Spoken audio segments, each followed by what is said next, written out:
더마카와 함께 시선집중의 문을 열겠습니다. 어서 오세요. 네, 안녕하세요. 더마카입니다. 박복현님이 김종배의 시선집중은 휴일이 없습니다. 라고 일찌감치 댓글을 올려주셨는데 맞습니다. 촌철님들을 위해서 오늘도 생방송으로 함께하며 현충일인 오늘도 삐딱선 정신에 입각해서 주요 뉴스 챙겨드리겠습니다. 네. 어찌합니까님, 국기 개양 조기로 달았습니다. 태극기는 이런 날 쓰는 거죠.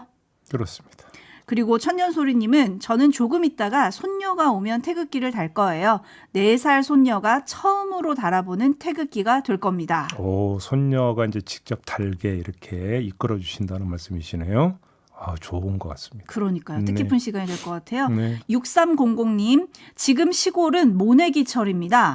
모 심기 전에 모든 잡초를 제거하고 심으면 다음에 잡초 제거 농약을 안 써도 됩니다.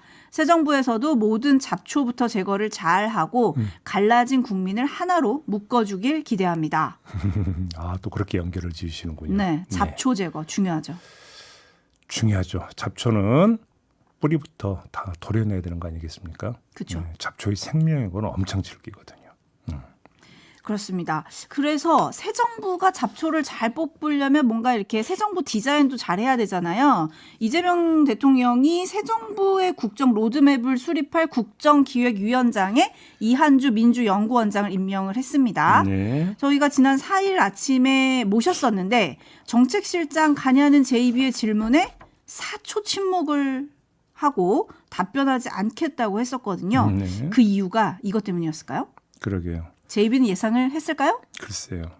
근데 국정기획위원회라고 하는 게 문재인 정부 출범 때의 국정기획자문위원회, 이게 이제 모델이라고 봐야 되는데 자문이 빠졌잖아요. 국정기획 그냥 위원회거든요. 네. 국정기획자문위원회가 아니라. 그래서 이 명칭에 뭔가 또 복선이 있는 게 아닌가라는 이런 해석도 있더라고요. 오호. 그러니까 그 문재인 정부 출범 때에 비춰보면은 그때 국정기획자문위원회는 사실상 이제 인수위 기능을 대신했던, 그래서 이제 국정 과제를 추리고 거기서 우선 순위를 이제 매겼던 이런 역할들을 주요하게 했거든요. 그러니까 국정에 이제 밑그림을 그렸던 위원회인데 한 2달여 활동하고 끝 이렇게 됐던 건데 이번에는 좀 뭔가 좀 약간 다른 거 아니냐는 또 이런 해석도 있더라고요. 이건 좀 봐야 되는 건데, 그래서 또 파워가 자문 2글자가 빠진 게 자문에 그치진 않을 것이다. 이런 이야기도 있던데 어떻게 될지는 좀 뚜껑을 좀 열어봐야 되는 거 아니겠습니까? 네, 결국 제2비는 예상을 못했다.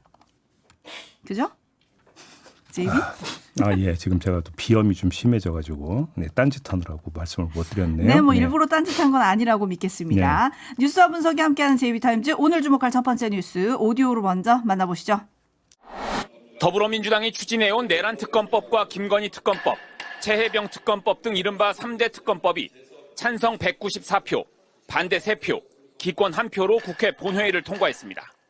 앞서 내란 특검법은 2차례, 김건희 특검법은 4차례, 최혜병 특검법은 3차례 국회를 통과했다가 윤석열 정부의 제2요구권 행사로 폐기된 바 있습니다. 자, 이렇게 3개 특검법이 국회를 통과했습니다. 대통령실은 국민적 지지를 받고 있는 매우 요구되는 특검이다라고 평을 했습니다. 우리가 거부권을 쓸 이유는 매우 적지 않겠냐라고 대통령실 관계자가 말했다는 거 아니겠습니까? 공표한다고 봐야 되겠죠. 공포한다고 치고. 자, 그 다음부터 좀 짚어봐야 될 것 같은데요.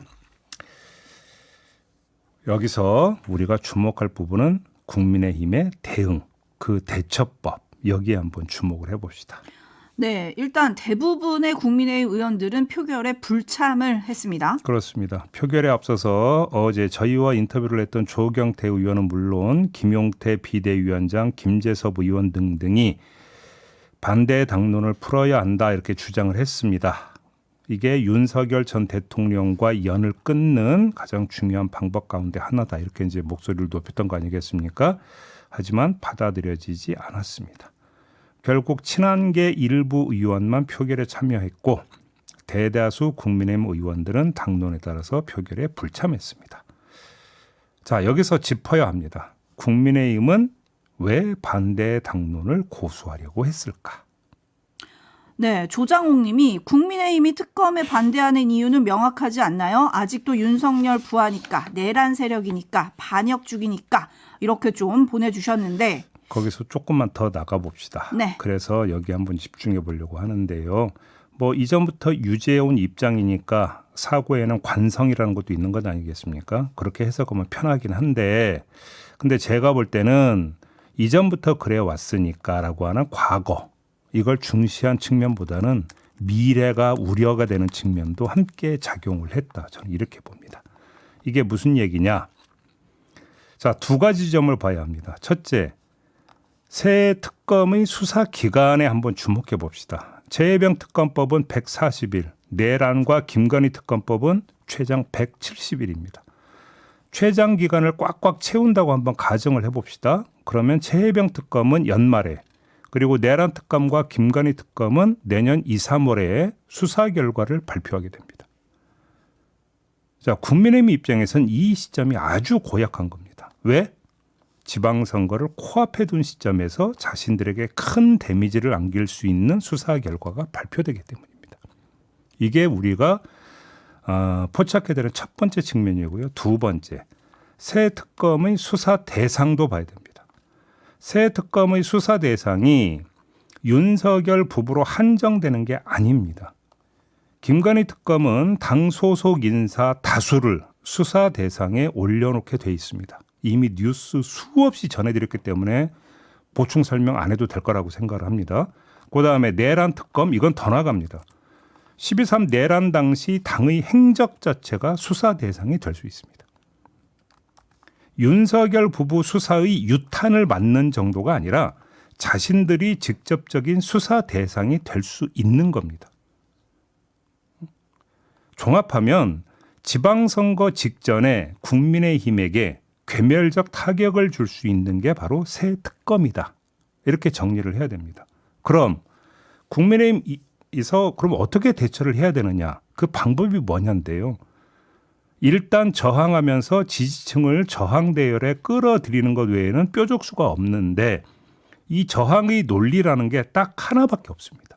그게 뭐겠습니까? 특검 수사를 정치 보복으로 규정하는 것입니다. 이 대처법을 동원하려면 먼저 특검 법안 자체를 거부해야 되는 것이죠. 애시당초 특검의 모태인 특검법이 거대 여당의 야당 죽이기 음모에 의해 만들어진 의회 독재의 산물이다. 이렇게 규정을 하면서 그렇기 때문에 우리는 반대할 수밖에 없었고 그렇게 해서 태어난 특검은 애당초부터 우리를 겨냥한 수사였기 때문에 그 수사 결과를 받아들이기 힘들다. 이런 식으로 연결지어야 되는 거거든요. 그렇기 때문에 어제의 표결 불참은 바로 이런 보석 차원이라고 이해를 하면 될 것 같습니다. 근데 이런 논리를 이제 국민이 납득할 거냐? 뭐 이것도 문제는 될 것 같은데요. 그렇습니다. 자, 지금까지 제가 말씀을 드린 건 국민의힘의 입장에서 한번 분석을 해본 거고요. 그죠? 네. 근데 국민의힘의 이런 저항 시나리오는 두 가지 사실에 의해서 무력화될 수 있습니다. 첫 번째, 민주당이 지금 처리하고 싶어서 처리한 게 아니라는 점이 일단 부각될 수밖에 없습니다. 자, 수사 결과가 지방선거 목전에 코앞에 나온다라고 하는 것은 민주당이 애당초 그렇게 시나리오를 짠 게 아니라는 겁니다. 제가 왜 이 말씀드립니까? 앞서 뉴스 리포터에도 나왔잖아요.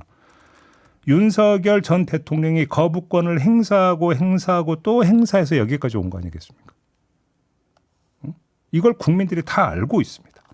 정치 보복 프레임이 아니라 오히려 권력의 몽리로 인해서 결국 지방선거 코앞에서 이런 일이 수사 결과가 나온다.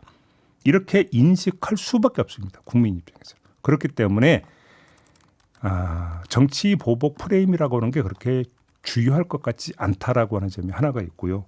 두 번째는 자, 세 개의 특검법에 찬성표를 던진 국민의힘 소속 의원들이 있습니다. 있습니다. 자, 그러면 적게는 5명, 많게는 7명 정도 국민의힘 의원들이 있었는데 이들의 어떤 표결 참여, 그것도 찬성 표결로 인해서 정치 보복 프레임보다는 오히려 악패 청산의 당위가 더 부각될 수가 있다라는 점이 있습니다.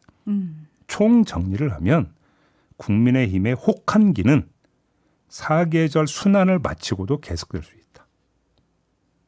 이런 이야기가 되겠습니다. 네, 촌철님들의 반응 전해드리겠습니다. 폴님, 선거 때는 표 얻으려고 내란 반성한다고 하고 최혜병 비석 어루만지면서 꼭 진실을 밝히겠다고 해놓고 선거 끝나니 당론으로 반대라니 기가 막힙니다. 민님, 고귀한 장병의 희생보다 중요한 윤석열 지키기. 라고 좀 꼬집어 주셨고요. 임금님교회 캔디님은 최혜병 특검이 현충일 하루 전에 통과가 되었다는 것이 더 뜻깊고 뭉클했던 것 같습니다. 최혜병 묘비는 처연하게 닦더니 표결에 불참한 김용태 비대위원장. 이름을 또 기억해 주셨고요. 윤영기님, 어른이란 잘못된 것을 인정할 줄 알아야 하는데 그 정당에는 애들만 있는 것 같습니다. 라고 좀 꼬집어 주셨고요. 마진가님, 조기 대선이 3대 특검을 하기 위해서 이루어진 것 아니겠습니까? 이번에는 반드시 특검을 제대로 해서 국민들 지지를 많이 받았으면 좋겠습니다. 박종식님, 기다리던 특검들이 줄줄이 통과가 되었습니다. 대통령의 재가가 남긴 했지만 정의로운 재가가 이루어질 것이라고 믿습니다. 라고 보내주셨습니다. 어제 최혜병 특검법 통과된 그 순간에 국회 본회의장 방청석에 있던 빨간 티를 입었던 해병대 전우회분들. 예비역 해병대원들이 거수경례를 했었죠. 네. 네. 아마 만감이 교체했을 거라고 생각합니다. 참 여기까지 오는데 참 오래 걸렸습니다. 너무 그죠? 오래 걸렸어요. 그렇습니다. JB타임즈 다음 주목할 뉴스 전해드려야 되는데 좀 전에 JB가 사계절의 순환을 마치고도 계속될 혹한기에 접어든 국민의힘 얘기를 해주셨잖아요. 네. 그 얘기를 좀 이어가 볼까요? 이번에는 혹한은 아니고 되게 뜨거울 것 같은데. 아, 그래요? 네, 왜 보통 분란은 뜨겁거든요. 분란 이야기를 좀 해야 될 것 같습니다. 권성동 원내대표가 어제 사퇴 선언을 했습니다. 사퇴 의견 들어보시죠. 국민의힘은 12.3 비상계엄과 대통령 탄핵에 대한 준엄한 심판을 넘어 지난 윤석열 정부 3년의 실패에 대해 집권 여당으로서 총체적 심판을 받았습니다. 특히 22대 총선 참패 이후 심화되었던 당내 계파 갈등과 분열이 우리 지지자들의 원팀 단결을 저해했다는 지적을 뼈아프게 받아들입니다. 이제 더 이상 분열은 안 됩니다. 하나가 되어야 합니다. 네, 하나가 되어야 합니다라고 강조를 했는데 과연 될까? 이걸 좀 한번 짚어봅시다. 김용태 비대위원장을 제외한 비대위원 전원도 어제 사퇴를 선언했습니다. 남은 사람은 말 그대로 김용태 비대위원장뿐인데 그의 임기도 어차피 이달 30일이면 끝나는 것 아니겠습니까? 자, 새 지도부 구성은 선택이 아니라 이제 필수가 돼 버렸는데 관심사는 그 방향입니다. 이 자리에서 여러 번 말씀을 드렸는데요. 곧바로 전당대회를 열어서 새 대표를 선출하느냐 아니면 먼저 원내대표를 뽑은 다음에 비대위를 먼저 가동하느냐 이 문제가 남아있는 것 아니겠습니까? 이 갈림길에서 변수가 발생을 했습니다. 변수가 어떤 걸까요? 김문수 대선 후보가 어제 캠프 해단식에서 이런 말을 했습니다. 들어보시죠. 지금 자리 다툼을 할 때가 아닙니다. 자리 이야기하면 안 됩니다. 지금 당대표 김문수 해라. 이거는 김문수 너 아주 쓰레기통에 살아라. 이거하고 똑같은 소리예요. 맞습니다. 그런 소리 절대 하시면 안 돼요. 저는 그런 사람이 아니에요. 오. 자, 쓰레기통이라는 표현까지 썼습니다. 네. 대표 그러니까 만약에 조기 대선이죠. 조기 경선이 이루어진다 하더라도 당대표 후보로 출마 안 할 거라는 뜻으로 이해를 해야 되는 거 아니겠습니까? 일단은 그렇게 들리는데요. 액면 그대로 이해하면 그렇게 되는 건데 여기에 항상 정치인의 어법에는 액면 그대로 이해하면 안 되는 거예요. 아, 네네. 여기 좀 여러분들 쭉 들으셨겠지만 여기에 무슨 단어가 들어가 있습니까? 지금이라는 단어가 들어가 있습니다. 지금. 시간을 한정한 어법이다. 그죠? 그리고 정치는 생물이다라고 하는 아주 너무나 어떤 그 많이 알려진 명제. 이것까지 종합을 하면 단정은 금물이다. 혹시 복선이 있을지 자나깨나 살펴보자. 이 말씀을 일단 드리겠는데 그건 좀 이따 이야기하고 일단 그냥 김문수 전 후보의 말을 액면 그대로 한번 이해하고 따라가 봅시다. 그럼 어떻게 될까요? 친윤 입장에선 한동훈 전 대표에 맞서서 당권을 지킬 경주마를 잃어버리는 셈이 됩니다. 그럼 어떻게 해야죠? 다른 경주마를 찾아야 하는데 그럼 뭐가 필요합니까? 시간이 필요합니다. 바로 이 점 때문에 우선 원내대표 자리를 따내고 그 다음을 모색해야 하는데 정치라는 게 워낙 복잡한 것이라서 그 다음도 만만치가 않다라는 겁니다. 왜 그럴까요? 자, 정말로 김문수 전 후보가 대표 경선에 나서지 않는다고 한번 가정을 해봅시다.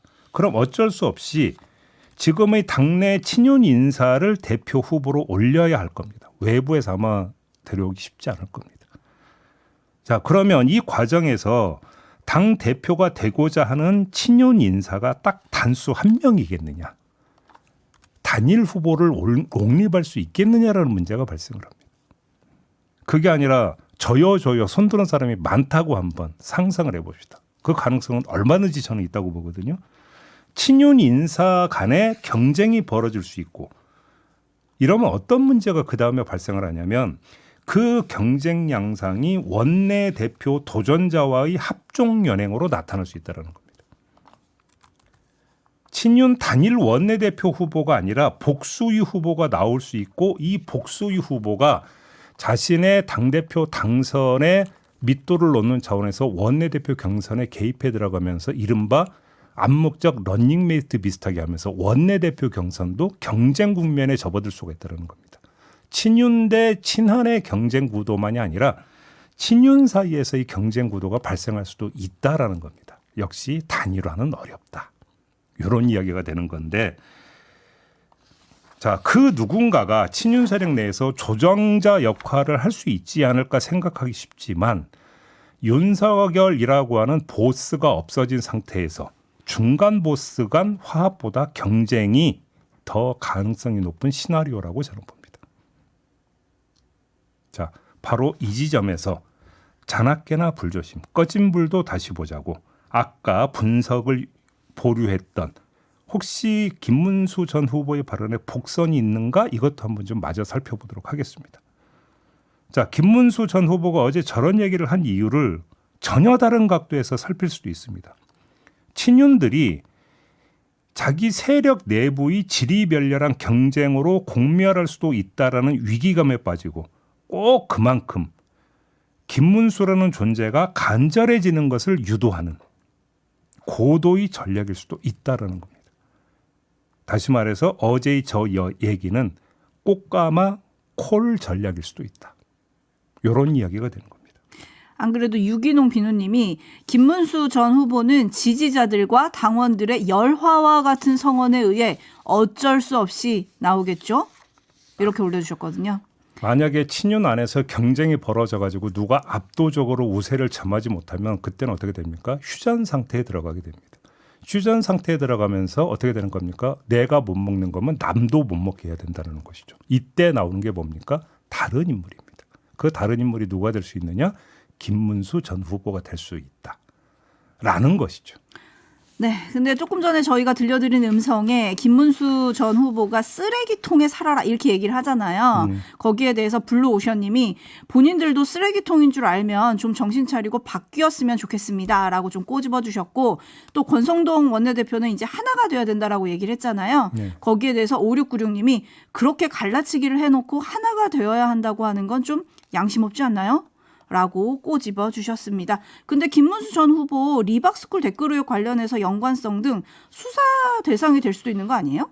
그 얘기 나왔으니까 시간이 얼마 없지만 짧게 요 소식 빨리 전해드리고 마무리할게요. 이주호 교육부 장관 있잖아요. 있죠. 교수 시절이던 2020년 7월에 월간 잡지 대학 합격의 길에 글을 썼고요. 또 같은 해 10월호에도 또 칼럼을 썼다고 합니다. 근데 문제는 대학 합격의 길이 대치동 입시 컨설팅 업체 A사 대표가 발행하는 입시 정보 잡지고인데 이 대표가 극우 성향 단체 리박스쿨의 각종 강연을 자사 SNS에 수차례 홍보했던 인물이라는 겁니다.